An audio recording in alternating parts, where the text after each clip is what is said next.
കൂട്ടുകാരെ എല്ലാവർക്കും അജിതിനി ചാനലിലേക്ക് സ്വാഗതം. ഇന്ന് പറയാൻ പറ്റുന്നത് ചെമ്പനീർ പൂവിൻ്റെ കുറച്ച് നല്ല വശങ്ങൾ, നല്ല ഭാഗങ്ങൾ മാത്രമാണ് ചേച്ചി പറയാൻ പോകുന്നത്. എല്ലാം പറഞ്ഞ് നിങ്ങളെ ബോറടിപ്പിക്കുന്നില്ല. കുറച്ച് ഇന്നത്തെ കഥയിൽ, ഇന്നത്തെ സീരിയലിൻ്റെ ഇന്നത്തെ എപ്പിസോഡിലെ കുറച്ച് നല്ല ഭാഗം. അതായത് ഇന്നലെ നമ്മൾ കണ്ടു നിർത്തിയത് ചന്ദ്രമതിയോട് വന്ന് ശ്രുതിയും സുധിയും വീട് നിൽക്കുന്ന സ്ഥലത്തിൻ്റെ പ്രമാണം വേണം, ഞങ്ങൾക്ക് പണയം വെച്ചിട്ട് 14 ലക്ഷം രൂപ എടുത്തതിന് ശേഷം അത് കാനഡയിൽ പോകാനായിട്ട് അവർക്ക് കൊടുക്കാനാണെന്ന് പറഞ്ഞു ചന്ദ്രമതിയോട് വന്ന് ശ്രുതി ചോദിക്കുന്നു. പക്ഷേ ശ്രുതി വിചാരിച്ചത് എന്ത് കാര്യം ചെന്ന് ചോദിച്ചാലും ചന്ദ്രമതി ശ്രുതിയെ സഹായിച്ചു കൊണ്ടിരിക്കുകയല്ല, വേറെ ആർക്കും സഹായിച്ചില്ല, ശ്രുതിയെ സഹായിക്കും. അപ്പോൾ ശ്രുതി പറഞ്ഞു വിട്ടതാണ് ശ്രുതിയോട് ചന്ദ്രമതിയോട് ഇന്ന് ചോദിക്കുമെന്നും പറഞ്ഞിട്ട്. പക്ഷേ ചന്ദ്രമതി എപ്പോഴും കാണുന്ന ചന്ദ്രമതി അല്ലായിരുന്നു. പക്ഷേ ഈ പ്രമാണം ചോദിച്ച് 14 ലക്ഷം രൂപ എടുക്കാനാന്ന് പറഞ്ഞതും ചന്ദ്രമതി അങ്ങ് ദേഷ്യപ്പെട്ടു. ശ്രുതിയോട് ദേഷ്യപ്പെടുന്ന കണ്ടപ്പോൾ നമ്മുടെ സൂപ്പർ സ്റ്റാറിന് ഭയങ്കര സന്തോഷമായി. കാരണം എന്ന് പറയുന്നത് എന്താ, സൂപ്പർ സ്റ്റാറിനെ രേവതിയല്ലേ ഈ ചന്ദ്രമതിക്ക് ഒട്ടും കണ്ണെടുത്താൽ കണ്ടുകൂടാത്ത. അപ്പോൾ ഈ ശ്രുതിയെ വഴക്ക് പറയുന്ന കണ്ടപ്പോൾ, ദേഷ്യപ്പെടുന്ന കണ്ടപ്പോൾ നമ്മുടെ സച്ചി പുറകിലിരുന്ന് ചിരിക്കുകയാണ്. അവനങ്ങ് സന്തോഷമായി.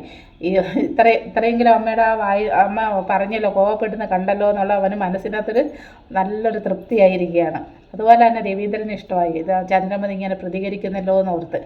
അങ്ങനെ ചന്ദ്രമതി കാശ് തരത്തിൽ, പ്രമാണം തരത്തിലും പറഞ്ഞ് ചന്ദ്രമതി പോയി.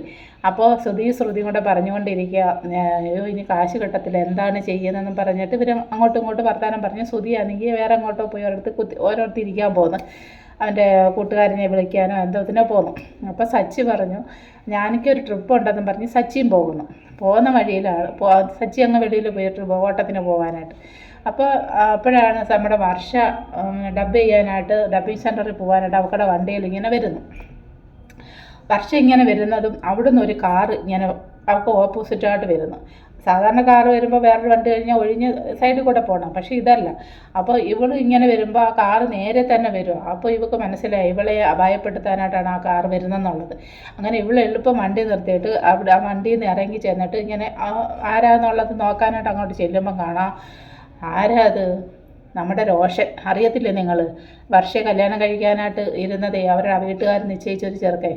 അന്നാളെ ആസിഡ് ഒഴിക്കാൻ നോക്കിയപ്പോൾ നമ്മുടെ രേവതി രക്ഷിച്ചില്ലേ റോഷൻ, അവൻ ഇവളെ അപായപ്പെടുത്താനായിട്ട് വന്നിട്ട് ഈ നമ്മുടെ വർഷ അങ്ങോട്ട് ചെല്ലുന്നത് ഇവൻ കാറിൻ്റെ ഡോറ് തുറന്ന് ചാടി ഇറങ്ങി ഇവക്കടെ കയ്യിൽ കയറി അങ്ങ് പിടിച്ചിട്ട് ഇവളെ വലിച്ച് ആ കാറിൻ്റെ ഉള്ളിലോട്ട് തള്ളിയിടാനായിട്ട് അങ്ങോട്ട് ചെല്ലുക. അപ്പം കാണാൻ നമ്മുടെ സൂപ്പർ സ്റ്റാർ അങ്ങനെ ഇങ്ങനെ വരുമോ കാറിനകത്ത്. അപ്പോൾ അവന് മനസ്സിലായില്ല നമ്മുടെ വർഷയാണെന്ന് മനസ്സിലാവുന്നില്ല. അപ്പോൾ അവൻ അടുത്ത് വന്ന് ഇത് നമ്മുടെ വർഷയാണല്ലോ എന്ന് വിചാരിച്ചിട്ട്, പക്ഷേ ആദ്യമൊക്കെ അവനൊരു, കാരണം വർഷമല്ലേ അവക്കടെ സ്വഭാവം എപ്പോഴും സച്ചിയോട് ദേഷിക്കുമല്ലേ, എന്നാലും വേണ്ടില്ല എന്ന് പറഞ്ഞിട്ട് സച്ചി പെട്ടെന്ന് തന്നെ വണ്ടി നിർത്തിയിട്ട് ചാടി ഇറങ്ങി ഈ റോഷനെ വന്ന് അവൻ്റെ കൈ പിടിച്ച്, അവൻ ഈ വർഷം ഏത് കൈ കൊണ്ടാണോ കയറി പിടിച്ചത് ആ കയ്യിൽ ഇങ്ങനെ പിടിച്ചിട്ട് ഓടിച്ചിട്ട് ആ കാറിനകത്തോട്ട് ഇങ്ങനെ ചാരി നിർത്തി പറഞ്ഞ് ഇനി നീ ഒരു പെൺകുട്ടിയുടെയും കയ്യിൽ ഇങ്ങനെ പിടിക്കരുതെന്ന് പറയാൻ അവനെ നിറയെ അങ്ങ് അടിച്ച് അവനെ ആ കാറിനകത്തിട്ടിട്ട് പോടാന്നും പറഞ്ഞു വിട്ട് കഴിഞ്ഞിട്ട് സച്ചി വർഷയോട് പറഞ്ഞു, നീയും ശ്രീകാന്തും കൂടെ വീട്ടിലോട്ട് വരണം, അമ്മയ്ക്കും അച്ഛനും ഭയങ്കര വിഷമമാണ്, നിങ്ങളില്ലാത്ത വീട് പോലല്ലെന്നൊക്കെ ഇങ്ങനെ പറയുന്നു. അപ്പോൾ ഇവിടെ മനസ്സിലൊരു മനസ്സിനകത്ത് സച്ചിയോടുള്ളൊരു നേരത്തെ സച്ചി ഒരു കള്ളുകുടിയൻ, അവൻ എല്ലാവരും അടിച്ചു ഇടുന്ന ഒരു ക്യാരക്ടറാണെന്നുള്ളൊരു മനസ്സിനകത്ത്. പക്ഷേ തൻ്റെ ജീവൻ വരെ ഇന്ന് അപായപ്പെടുത്താൻ വന്ന ഒരാളെ രക്ഷിച്ചത് സച്ചിയാണ്. അപ്പോൾ അവളിങ്ങനെ മനസ്സിനകത്ത് സച്ചി നല്ലവനാണ്, ഞാൻ വിചാരിക്കുന്ന പോലെ ഒന്നും അല്ലെന്ന് പറഞ്ഞ് ഇങ്ങനെ മനസ്സിനകത്ത് അവൾ കണക്കൂട്ടുന്നു. അങ്ങനെ അവൾ വീട്ടിൽ പോയിട്ട് ശ്രീകാന്തിനോട് നമുക്ക് നമ്മുടെ അവിടെ പോകാൻ, ശ്രീകാന്തിൻ്റെ വീട്ടിൽ പോകാമെന്നും പറഞ്ഞ് അവർ വരുമ്പോൾ ചുമ്മാതൊന്നും അല്ല വരുന്നത്. അവരുടെ കയ്യിലൊരു പയ്യൊക്കെ ഉണ്ട്, ഒരു സഞ്ചിയൊക്കെ ഉണ്ട്. ആ സഞ്ചിക്കകത്ത് എന്തുവാ, അതിനകത്തൊരു കേക്ക് കൊണ്ടുവരുന്നതാക്കി കൊടുക്കാനാ. ചന്ദ്രമതി വിചാരിച്ചെന്തുവാ, ചന്ദ്രമതിക്ക് എന്തോ മേടിച്ചിട്ട് വരുമെന്ന്. പക്ഷേ ചന്ദ്രമതി എല്ലാവരും കൂടി നിൽക്കുമ്പോഴാണ് വർഷ ആ കേക്ക് എടുപ്പിക്കുന്ന ശ്രീകാന്തിനെ കൊണ്ട് എടുത്തിട്ട് കണ്ടിച്ചിട്ട് ഒരു പീസ് ഫസ്റ്റ് തന്നെ കണ്ടിച്ചിട്ട് രേവതിയുടെ കൊടുത്തിട്ട് പറയാം, ഇത് സച്ചിക്ക് കൊടുക്കാൻ പറയുന്നു. അപ്പോൾ അവളെ രക്ഷിച്ച സച്ചി ഇപ്പോൾ അവൾക്ക് കൂടപ്പിറപ്പ് പോലെ, അവരാങ്ങളെ പെങ്ങളും പോലെ നല്ല അവൻ ആ സച്ചിയോട് ഇതുവരെയുള്ള ആ ദേഷ്യമെല്ലാം മാറി തൻ്റെ കൂടപ്പിറപ്പായിട്ട് അവരങ്ങോട്ടും ഇങ്ങോട്ടും കണക്കാക്കാൻ തുടങ്ങി. ഇതാണ് ഇന്നത്തെ ഏറ്റവും പ്രധാനപ്പെട്ട ഭാഗം.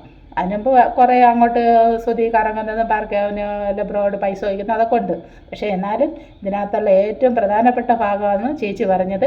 എല്ലാവരും ഇത് കേട്ടിട്ട് നിങ്ങൾക്ക് ഇഷ്ടപ്പെടുവാണെങ്കിൽ സബ്സ്ക്രൈബ് ചെയ്യണം. തൊട്ടടുത്തുള്ളൊരു ബെല്ലൈക്കൻ ഒന്ന് അമർത്തി കൊടുത്തു കഴിഞ്ഞാൽ ചേച്ചി ഇനിയും പുതിയ പുതിയ വീഡിയോ കൊണ്ട് വരുന്നതായിരിക്കും. പിന്നെ നിങ്ങൾക്ക് ഇഷ്ടപ്പെട്ടെങ്കിൽ ഷെയർ ചെയ്യണം, ലൈക്ക് ചെയ്യണം.